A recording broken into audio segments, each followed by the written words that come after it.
Hi, myself Nikhil Kumar Tomar. I am here to present my work for the automatic polyp segmentation using fully convolutional network. The presentation focus on dataset architecture and the results. Training dataset. Cavisar set consists of 1000 images and masks, out of which 880 images are used for training and 120 images are used for validation. The test dataset is provided by the challenge organizer, which consists of 160 images, and we have to test our model on these 160 images, predicted the mask, and send to the challenge organizer for evaluation. The architecture consists of three main components. First is the residual block, encoder block, and the decoder block. The residual block is a well-known block. We just added squeeze and excitation layer in it. The squeeze and excitation layer provides a channel-wise attention mechanism. As a convolution operation, treat all the convolution channels the same. By adding squeeze and excitation network, we are providing channel-wise attention mechanism. Next is the encoder block, which consists of two residual block followed by a 2 by 2 max pooling operation. The output of the second residual block act as the skip connection. Next, the decoder block.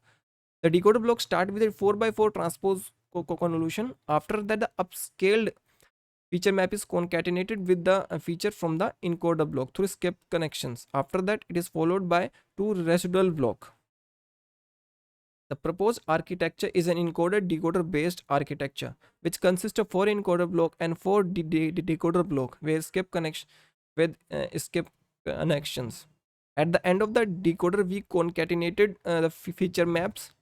We just aggregate them and pass through a 1 by 1 convolution and a sigmoid activation, which gives the binary mask.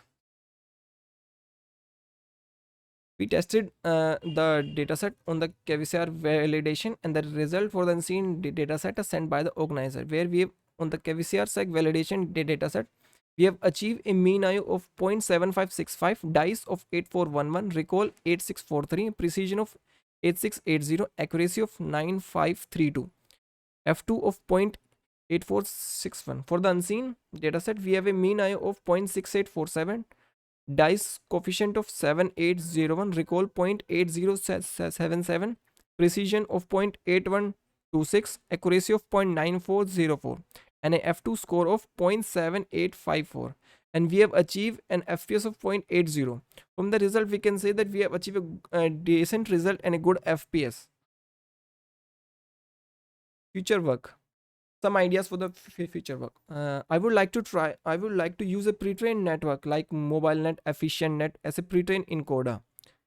As in the medical dataset, the annotated dataset is very less, so I will try to use a semi-supervised learning next time to take the advantage of unlabeled dataset. That's all. Thank you.